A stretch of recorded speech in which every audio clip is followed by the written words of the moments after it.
كباك تاتليزي جبته لكم من تركيا واللي هو حالة اليقطين. سي ان ديسير ترك يندار في الشتاء وفي وقت الكابوية، واشهى كباك تاتليزي تلقاوه في شارع تقسيم في اسطنبول. اليوم جبته لكم للدار باش تجربوه وتكتشفوا نكهات جدد.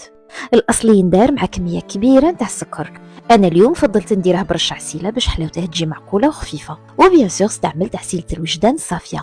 نحط العسيلة في الفون تاع البيغكس ونرش عليها بودرة لافاني باش تمد نكهة شابة، وكانت هذه لمسة من عندي.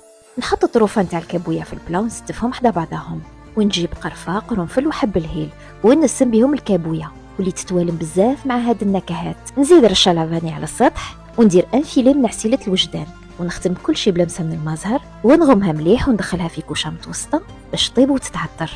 ومن بعد 40 دقيقة الكابوية غادي تطلق الجو نتاعها ويتخلط مع العسيلة، وكاع المنكهات اللي درناهم يندمجوا وريحة الدار تولي تشهي. ولا غوسات ما تكملش هنا، لازم وضروري تزيدوا زوج مكونات واللي تميز بهم هذا الديسير. لازم تزيدوا الطحينة والجوز. الطحينة غادي توازن في الحلاوة وتكسرها وتزيد تطلع في المذاق، والجوز للقرمشة. ديسير الكباك تاتليزي سهل وراقي، لازم تجربوه وتوجنوه. على فغاشات.